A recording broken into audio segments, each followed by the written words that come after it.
Welcome to DK videos. आज हम श्री लीलाधर मंडलोई द्वारा लिखित तंतारा वामिरो कथा का अध्ययन करेंगे। तो पाठ की शुरुआत करते हुए लेखक कहते हैं कि अंडमान निकोबार का अंतिम दक्षिणी द्वीप लिटिल अंडमान है। यह पोर्ट ब्लेयर से लगभग 100 किलोमीटर दूर स्थित है। इसके बाद निकोबार द्वीप समूह का पहला प्रमुख द्वीप कार निकोबार है। यह लिटिल अंडमान से 96 किलोमीटर दूर है, 96 किलोमीटर दूर है। अब यहाँ की एक क्या पुरानी कहावत के अनुसार या जो लोगों से सुनी हुई बात के अनुसार एक यह कथा प्रचलित है कि ये दोनों द्वीप समूह पहले एक ही थे और इनके अलग होने की कोई कथा थी जो इस पाठ में वर्णन की जा रही है। जब ये दोनों द्वीप एक ही थे उस समय वहाँ एक सुंदर सा गांव था। वहाँ तंतारा नाम का सुंदर एवं शक्तिशाली युवक रहता था। वह एक नेक और मददगार व्यक्ति था, यानी कि बहुत ही अच्छा इंसान था। सबकी सहायता करना वह अपना धर्म समझता था। निकोबारी उससे बेहद प्रेम करते थे। वह हर मुसीबत में द्वीपवासियों की मदद किया करता था। उसका व्यक्तित्व अत्यधिक आकर्षक था। पारंपरिक पोशाक के साथ वह अपनी कमर से एक लकड़ी की तलवार बांधे रहता था। उसकी तलवार में दिव्य शक्ति थी। वह उसका उपयोग किसी के सामने नहीं करता था, ऐसी मान्यता थी वहां पर। आगे अपन देखते हैं इस पाठ में कि एक दिन तंतारा घूमने निकल पड़ा। सूरज समुद्र से लगे क्षितिज तले डूबने को था, यानी कि संध्या का समय होने वाला था और सूरज डूब रहा था। समुद्र से ठंडी बयारें आ रही थी। पक्षियों की सायकालीन चहचहाहटें सने सने क्षीण हो रही थी, यानी कि कमजोर हो रही थी। तंतारा विचारों में डूब गया, यानी कि वहां पर वो विचार मग्न था। वह समुद्री बालू पर बैठकर समुद्र पर सूरज की अंतिम रंग बिरंगी किरणों को निहारने लगा। तभी उसे लहरों के बीच बहता हुआ मधुर गीत सुनाई दिया। वह सुध-बुध खोकर गीत की दिशा में आगे बढ़ने लगा। सुध-बुध खोने का मतलब कि वह अपने होश-वास खो गया उस गीत की मधुर ध्वनि से। उसकी नजर उस युवती पर पड़ी जो एक श्रृंगारपरक गीत गा रही थी। श्रृंगारपरक मतलब श्रृंगार का जो मतलब सजने संवारने का उसके बारे में गीत होता है, वो गा रही थी। तंतारा को देखकर वह चुप हो गई। तंतारा ने पूछा कि गीत क्यों रोक दिया? तुम पूर्ण गीत गाओ। तंतारा इसी तरह उससे विनम्र प्रार्थना करता रहा, यानी कि बार बार वो उस युवती को कह रहा था कि तुम वापस से ये गीत गाओ, लेकिन युवती उसको देख के चौंक गई थी। युवती चौंकने के बाद में वह इस प्रकार असंगत प्रश्न पूछने का कारण पूछने लगी। तंतारा को अपनी गलती का एहसास हो गया। उसने युवती से क्षमा मांगी, उसका नाम पूछा। युवती ने अपना नाम वामिरो बताया। तंतारा को वह युवती बहुत पसंद आई। तंतारा ने अपना परिचय दिया और कहा कि वह कल यहीं उसकी प्रतीक्षा करेगा। अब आगे वामिरो घर पहुंचकर अंदर ही अंदर बेचैनी का अनुभव करने लगी। उसकी आंखों के समक्ष तंतारा की याचनापरत छवि छाई हुई थी। याचनापरत का मतलब जो वो याचना कर रहा था, उसको वापस बार बार गीत गाने के लिए कह रहा था, उसकी छवि। उसने तंतारा के विषय में अनेक कहानियां सुन रखी थी, पर वही तंतारा आज उसके समक्ष एक अलग रूप में खड़ा था। यानी तंतारा की कहानियां तो वैसे भी वहां पर प्रचलित थी, वो एक हीरो की तरह था वहां पर। तो आज अचानक उसको अपने सामने ऐसे देखा तो वो यकीन नहीं हो रहा था उसको। वह नवीन कल्पनाएं समझने लगी, यानी कि वो अब यानी कि नए नए सपने देखने लगी। पर दूसरे गांव के युवक के साथ विवाह संबंध स्थापित करना असंभव था। यानी कि उस समय वहां के जो रीति रिवाज थे उसके अनुसार दूसरे गांव के युवक के साथ शादी नहीं हो सकती थी, तो इसलिए उसको यह असंभव लगा। किसी तरह रात बीत गई। दोनों ही व्याकुल थे।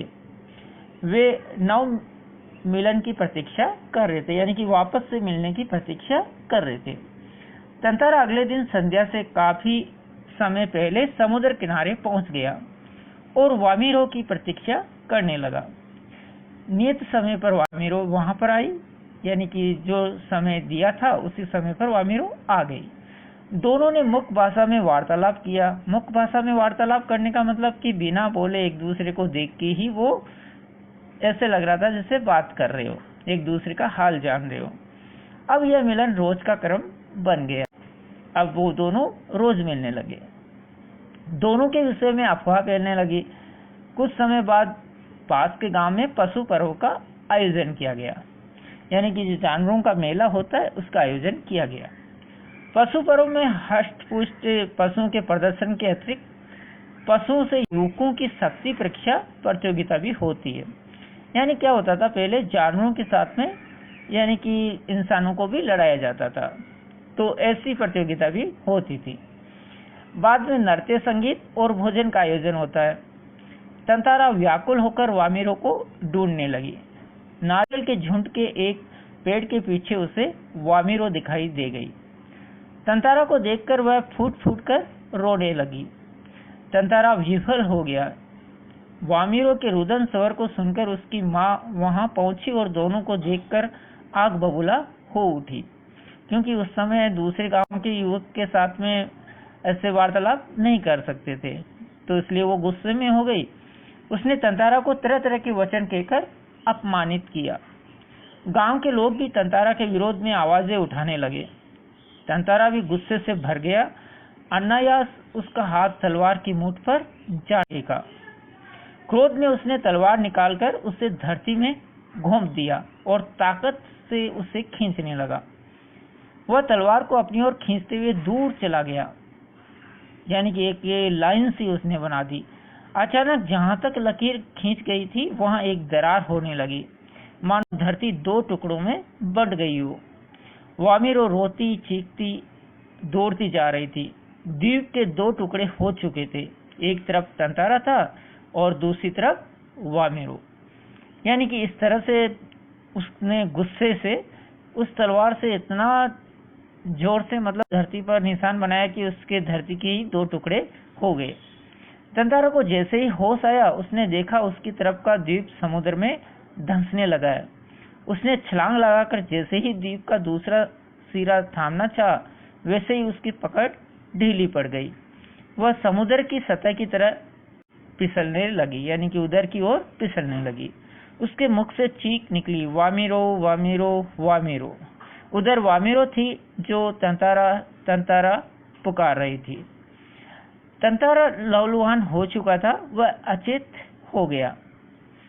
बहता हुआ तंतारा कहाँ पहुंचा, बाद में उसका क्या हुआ कोई नहीं जानता। वामिरो पागल हो गई।